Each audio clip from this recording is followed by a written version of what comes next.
ಆಮೇಲೆ ಇದು power button on ಮಾಡ್ಕೋಬೇಕು. ಇದು ಪ್ರೋಗ್ರಾಮ್ ಚೇಂಜಿಂಗ್ ಮೇಡಮ್, ನಾಬ್ ಅಂತಾರೆ ಇದನ್ನು. ಓಕೆನಾ, ನಿಮಗೆ ಎರಡು ಸೈಡು ರೊಟೇಷನ್ ಇರುತ್ತೆ, ಅದು ಲೈಟ್ ಚೇಂಜ್ ಆಗ್ತಾ ಇರುತ್ತೆ. Mixed daily madam, mixed daily ಅಂದರೆ ಇದ್ರೊಳಗೆ ಎಲ್ಲ ಥರದ ಬಟ್ಟೆ ಹಾಕ್ಕೋಬೋದು ನೀವು. ಇದು 6 ಜೊತೆ ಬಟ್ಟೆ ಹಾಕ್ಕೋಬೋದು. ಕಾಟನ್ ಅಂತ ಇದೆ ಅಲ್ಲ, ಕಾಟನಲ್ಲಿ ಬಂದುಬಿಟ್ಟು ವೈಟ್ ಕ್ಲಾತ್ ಮೇಡಮ್. ಜಾಸ್ತಿ ಕೊಳೆ ಆಗಿದ್ರೆ ಬಟ್ಟೆ ಬಿಳೆ ಬಟ್ಟೆ ಇದ್ರೊಳಗಡೆ ಹಾಕ್ಕೋಬೋದು. ಬೆಡ್ಶೀಟ್ ಗಿಡ್ಶೀಟ್ ಹಾಕ್ಕೊಡೋಕ್ಕಿತ್ತಂದರೆ ಕಾಟನ್ನಲ್ಲೇ ಹಾಕ್ಕೊಡಿ. ಸ್ಪಿನ್ ಬಂದುಬಿಟ್ಟು ಬೆಡ್ಶೀಟ್ ಹಾಕ್ಕೊಂಡಾಗ ಮಾತ್ರ ಸ್ಪಿನ್ ಬಂದುಬಿಟ್ಟು 600 ಅಥವಾ 400 ಇಟ್ಕೋಬೇಕು. ಓಕೆನಾ, ಇದು ಸ್ಪಿನ್ ಅಂತಿದೆಯಲ್ಲ, ಇದನ್ನು ಪ್ರೆಸ್ ಮಾಡ್ಕೊಂತ ಹೋದರೆ ಆಟೋಮೆಟಿಕ್ ಚೇಂಜ್ ಆಗ್ತಾನೆ ಇರುತ್ತೆ. 600 400 400 ಬೆಡ್ಶೀಟ್ ಹಾಕೊಂಡಾಗ ಮಾತ್ರ. ಡಬಲ್ ಬೆಡ್ಶೀಟ್ ಇತ್ತಂದರೆ ಒಂದೇ ಹಾಕ್ಕೋಬೇಕು. ಸಿಂಗಲ್ ಬೆಡ್ಶೀಟ್ ಇತ್ತಂದರೆ 2 ಹಾಕ್ಕೋಬೇಕು. ನೀವು ಕೌದಿಗೆ ಇದು ಹಾಕೋಂಗಿತ್ತಂದರೆ ಒಂದೇ. ಉಲ್ಲನ್ ಬೆಡ್ಶೀಟ್ ಯಾವುದೇ ಆಗಿರಲಿ ಒಂದೇ ಬೆಡ್ಶೀಟ್ ಹಾಕ್ಕೋಬೇಕು. Synthetic madam, daily use saris ಇರ್ತಾವಲ್ಲ, 5 ರಿಂದ 6 ಸ್ಯಾರೀಸ್ ಹಾಕ್ಕೋಬೋದು. ಬೇಬಿ ವೇರ್, ಚಿಕ್ಕ ಮಕ್ಕಳ ಬಟ್ಟೆ ಮೇಡಮ್, 5 ವರ್ಷದೊಳಗಡೆ ಇರ್ತಾರಲ್ಲ ಅವ್ರ ಬಟ್ಟೆನ ಬೇಬಿ ವೇರಲ್ಲಿ ಹಾಕ್ಕೋಬೇಕು. ಇದ್ರೊಳಗಡೆನೆ ಯಾಕೆ ಹಾಕ್ಕೋಬೇಕಂದ್ರೆ ಪಾಪುದು 5 ವರ್ಷದೊಳಗಡೆ ಇರೋ ಪಾಪುದು ಸ್ಕಿನ್ ಟೋನ್ ಸ್ಮೂತ್ ಆಗಿರುತ್ತಲ್ಲ, ಇದ್ರೊಳಗಡೆ ಅದರಿಂದ 60% ಹಾಟ್ ವಾಟರ್ ತಗೊಳುತ್ತೆ. ಅದರಿಂದ ಸ್ಕಿನ್ ಅಲರ್ಜಿ ಬರಲ್ಲ. ಇನ್ ಕೇಸ್ ಡೆಲಿವರಿ ಆಗಿತ್ತಂದ್ರೆ ಮದರ್ದು ಬೇಬಿದು ಹಾಕ್ಕೋಬೋದು. ರಿಫ್ರೆಶ್, ಬ್ಯಾಡ್ ಸ್ಮೆಲ್ ಇರೋದನ್ನ ಗುಡ್ ಸ್ಮೆಲ್ಲಾಗಿ ಕನ್ವರ್ಟ್ ಮಾಡುತ್ತೆ ಮೇಡಮ್.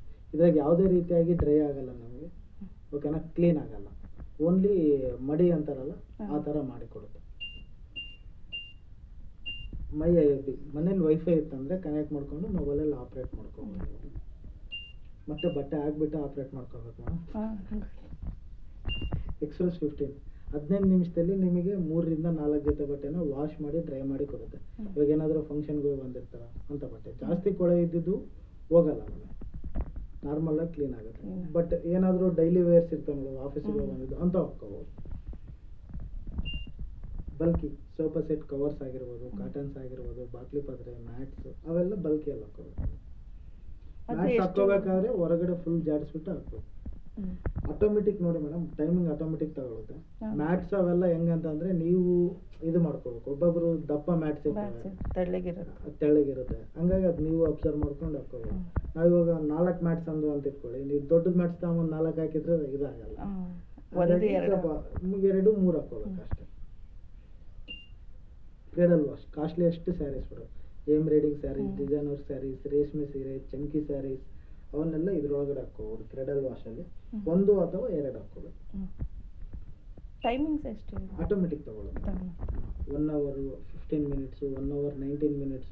ನಿಮಗೆ ಕಾಟನ್ ಬಂದ್ಬಿಟ್ಟು 1 hour 58 minutes ಇದೆ. ಡಿಪೆಂಡ್ ಆಫ್ ಕ್ಲೀನಿಂಗ್ ಕ್ವಾಲಿಟಿ ಹೆಂಗೆ ಜಾಸ್ತಿ ಆಗುತ್ತೋ ಹಂಗಂಗೆ ಟೈಮಿಂಗ್ ತಗೊಳುತ್ತೆ. ನೀವು ಹೆಂಗೆ ಹೊರಗಡೆ ಬಟ್ಟೆ ನೆನೆಸ್ತಿರಲ್ಲ, ಸೇಮ್ ಅದೇ ಥರನೇ ಮಿಷನ್ ಒಳಗಡೆ ನೆನೆಯುತ್ತೆ. ಸ್ಪಿನ್ ಅಂಡ್ ಡ್ರೈ ಮೇಡಮ್, ಏನಾದರೂ ಮಳೆ ಬಂದು ಬಟ್ಟೆ ವೆಟ್ಟಾಗಿದ್ದರೆ ಅಥವಾ ನೀವು ಹೊರಗಡೆ ಬಟ್ಟೆ ಹಿಂಡಿರ್ತೀರ, ನಿಮ್ಮ ಕೈಯಲ್ಲಿ ಹಿಂಡೋಕ್ಕಾಗಿಲ್ಲ ಅಂತ ಅಂದರೆ ಇದು ಓನ್ಲಿ ಡ್ರೈ ಮಾಡಿ ಕೊಡುತ್ತೆ ಮೇಡಮ್ ನಮಗೆ. ಯಾವುದೇ ರೀತಿಯಾಗಿ ಇದು ನೀರು ತಗೊಳ್ಳಲ್ಲ, ಓನ್ಲಿ ಒಣಗಿಸಿ ಕೊಡೋದು ಇದು. ಓಕೆನಾ ಮೇಡಮ್, ಇವಾಗ ನಿಮಗೆ 40% ಟೆಂಪ್ರೇಚರ್ ಇರುತ್ತೆ ಮೇಡಮ್. ನಿಮ್ಗೆ ಏನಾದರೂ ಜಾಸ್ತಿ ಬೇಕು ಅಂತ ಅಂದರೆ ಇಲ್ಲಿದೆ ಅಲ್ಲ ಟೆಂಪ್ರೇಚರು, ಇದನ್ನು ಪ್ರೆಸ್ ಮಾಡಿದ್ರೆ 40, 60, 95ವರೆಗೂ ಇರುತ್ತೆ. ಮಿನಿಮಮ್ 60 ಬಳಸ್ಬೇಕು ಮೇಡಮ್. ಓಕೆನಾ, ಇದು ಸ್ಪಿನ್ ಇದೆ ಅಲ್ಲ, ತಿರುಗೋ ಸ್ಪೀಡ್ ಮೇಡಮ್, RPM 1400 ಇದೆ ಅಲ್ಲ, ನಿಮ್ಗೆ ಎಷ್ಟು ಬೇಕೋ ಅಷ್ಟು ಇಟ್ಕೋಬೋದು. ಮಿನಿಮಮ್ 800. ಓಕೆನಾ, ಸ್ಟೀಮ್ ಮೇಡಮ್, ಇವಾಗ ಜಾಸ್ತಿ ಕೊಳೆ ಆಗಿರುತ್ತೆ ಬಟ್ಟೆ, ಅಂಥ ಟೈಮಲ್ಲಿ ಏನು ಮಾಡಬೇಕು, ಕ್ಲೀನಿಂಗ್ ಕ್ವಾಲಿಟಿ ಒಂದು 10% ಜಾಸ್ತಿ ಬರಬೇಕು ಅಂತ ಅಂದರೆ ಸ್ಟೀಮ್ ಅಂತ ಇದೆಯಲ್ಲ, ಸ್ಟೀಮ್ ಸೆಲೆಕ್ಟ್ ಮಾಡಿದ್ರೆ ನಿಮಗೆ ಟೈಮಿಂಗ್ ಜಾಸ್ತಿ ತಗೊಳುತ್ತೆ. 2 hours 23 minutes ತಗೊಳುತ್ತೆ. ಬಟ್ ಕ್ಲೀನಿಂಗ್ ಕ್ವಾಲಿಟಿ ಜಾಸ್ತಿ ಆಗುತ್ತೆ. ಸ್ಟೀಮ್ ಅಂದರೆ ಇದು ಹೊಗೆ ಥರ ಬಂದು ವಾಶ್ ಆಗುತ್ತೆ. ಟೈಮ್ ಸೇವರ್ ಅಂತ ಇದೆಯಲ್ಲ ಮೇಡಮ್, ಇವಾಗ 1 hour 58 minutes ಇದೆಯಲ್ಲ ಮೇಡಮ್ ಕಾಟನ್ನು, ಟೈಮ್ ಸೇವ್ ಮಾಡ್ಕೊಂಡ್ರೆ 10 minutes ನಿಮಗೆ ಸೇವ್ ಆಗುತ್ತೆ. ಹಂಗಂದ್ರೆ 1 hour 49 minutes ತಗೊಳುತ್ತೆ. ಓಕೆನಾ, ವಾರ್ಮ್ ಸೋಪ್ ಮೇಡಮ್, ಆಲ್ರೆಡಿ ಬಟ್ಟೆ ನೆಂದಿರುತ್ತೆ ಮೇಡಮ್, ಇನ್ನೂ ಸ್ವಲ್ಪ ಹೊತ್ತು ನಮಗೆ ನೆನಿಬೇಕು ಅಂತ ಅಂದರೆ ವಾರ್ಮ್ ಸೋಪ್ ಮಾಡ್ಕೋಬೇಕು ಮೇಡಮ್. ಎಕ್ಸ್ಟ್ರಾ ಇಲ್ಲಿ ವಾರ್ಮ್ ಸೋಪ್ ಸೆಲೆಕ್ಟ್ ಮಾಡಿದ್ರೆ 2 hours 60 minutes ಅಂದರೆ 25 minutes ನಿಮಗೆ ಜಾಸ್ತಿ ಆಗುತ್ತೆ. ಅದರಿಂದ ಕ್ಲೀನಿಂಗ್ ಕ್ವಾಲಿಟಿನೂ ಜಾಸ್ತಿ ಬರುತ್ತೆ. ಓಕೆನಾ, ನಿಮ್ಗೆ ಯಾವ ಪ್ರೋಗ್ರಾಮ್ ಬೇಕೋ ಆ ಪ್ರೋಗ್ರಾಮ್ ಸೆಲೆಕ್ಟ್ ಮಾಡ್ಕೊಂಡು ಇಲ್ಲಿದೆ ಅಲ್ಲ, ಈ ಮಾರ್ಕ್ ಇದೆ ಅಲ್ಲ ಮೇಡಮ್, ಇದನ್ನ ಎತ್ತಿದ್ರೆ ಮಿಷನ್ ಸ್ಟಾರ್ಟ್ ಆಗುತ್ತೆ. ಓಕೆನಾ, ಸ್ಟಾರ್ಟ್ ಇದೆ ಮೇಡಮ್, ಪಾಸು ಇದೇನೆ. ಪಾಸ್ ಮಾಡ್ಬೇಕಂದ್ರೆ ಅದ್ರ ಮೇಲೆ ಪ್ರೆಸ್ ಮಾಡೋದು. ಇದು ಟಚ್ ಇರುತ್ತೆ ಮೇಡಮ್, ಆದಷ್ಟು ವೆಟ್ ಕೈಯಿಂದ ಮುಟ್ಟಕ್ಕೆ ಹೋಗಬೇಡಿ. ಓಕೆನಾ, ಮೊಬೈಲ್ ಸ್ಕ್ರೀನ್ ಯಾವ ಥರ ಇರುತ್ತೆ ಸೇಮ್ ಅದೇ ಥರ. ಇಲ್ಲಿ ನೋಡಿ ಮೇಡಮ್, ಇದ್ರೊಳಗಡೆ ಲಿಕ್ವಿಡ್ ಹಾಕೋಬೇಕು, ಇದ್ರೊಳಗಡೆ ಕಂಫರ್ಟ್ ಹಾಕೋಬೇಕು, ಇದರೊಳಗಡೆ ಡ್ರಮ್ ಕ್ಲೀನಿಂಗ್ ಪೌಡರ್ ಬಂದ್ಬಿಟ್ಟು ಎವ್ರಿ 30 ವಾಶ್ಗೆ ಒನ್ ಟೈಮ್ ಹಾಕ್ಬೇಕು ನಾವು. ಡ್ರಮ್ ಒಳಗಡೆ ಹಾಕ್ಬಾರ್ದು ಮೇಡಮ್ ಯಾವುದೇ ಕಾರಣಕ್ಕೂ. ನೀವು ಯೂಟ್ಯೂಬಲ್ಲಿ ಅಲ್ಲೆಲ್ಲ ನೋಡಿರ್ತೀರ ಡ್ರಮ್ ಒಳಗಡೆ ಹಾಕ್ತಾ ಇರ್ತಾರೆ, ಬಟ್ ಅದು ಲೋಕಲ್ ಇರುತ್ತೆ, ಇದು ಒರಿಜಿನಲ್ ಇರುತ್ತೆ. ಹಂಗಾಗಿ ಇದ್ರೊಳಗಡೆ ಆ್ಯಸಿಡ್ ಕಂಟೆಂಟ್ ಇರೋದ್ರಿಂದ ನೀವು ಡ್ರಮ್ ಒಳಗಡೆ ಹಾಕಿದಾಗ ಏನಾದರೂ ಕರೆಂಟ್ ಹೋಯ್ತು ಅಂದರೆ ಈ ಪೌಡರ್ ಯಾವ ಪ್ಲೇಸಲ್ಲಿ ಬಿದ್ದಿರುತ್ತೋ ಅದೆಲ್ಲ ಬ್ಲಾಕ್ ಆಗುತ್ತೆ. ಓಕೆನಾ? ಹಂಗಾಗಿ ಡ್ರಮ್ಮಲ್ಲಿ ಹಾಕ್ಬಾರ್ದು ಡ್ರಮ್ ಕ್ಲೀನಿಂಗ್ ಪೌಡರ್. ಇಲ್ಲಿದೆ ಮೇಡಮ್, ಇದು ಎಮರ್ಜೆನ್ಸಿ ಡೋರ್ ಓಪನ್. ನಿಮ್ಗೆ ಏನಾದರೂ ಡೋರ್ ಸ್ಟ್ರಕ್ ಆಗಿತ್ತು ಅಂತ ಇಟ್ಕೊಳ್ಳಿ, ಒಂದೊಂದ್ಸಲ ಓಪನ್ ಆಗ್ತಾ ಇರಲ್ಲ, ಜಾಸ್ತಿ ಹಿಂಗೆ ಎಳಿಬಾರ್ದು ಮೇಡಮ್. ಇದು ಮ್ಯಾಗ್ನೆಟಿಕ್ ಇರುತ್ತೆ. ಫಿಸಿಕಲ್ ಡ್ಯಾಮೇಜಲ್ಲಿ ಯಾವುದೇ ವಾರಂಟಿ ಕ್ಲೈಮ್ ಆಗಲ್ಲ ಮೇಡಮ್, ಎನಿ ಒನ್ ಕಂಪ್ನಿ ಆಗಿರ್ಬೋದು.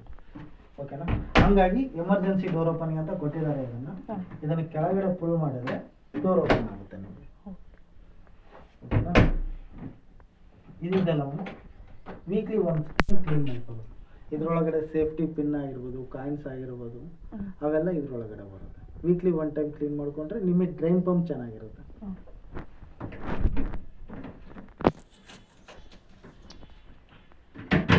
ಎವ್ರಿ ವಾಶ್ ಆದಮೇಲೆ ಮೇಡಮ್ ರಬ್ಬರ್ ಸ್ವಲ್ಪ ನೀಟಾಗಿ ಒರೆಸ್ಕೊಳ್ಳಿ, ನಿಮಗೆ ಫಂಗಸ್ ಬರಲ್ಲ. ಇನ್ನೇನಾದರೂ ಡೌಟ್ಸ್ ಇದೆಯಾ? ಓಕೆ.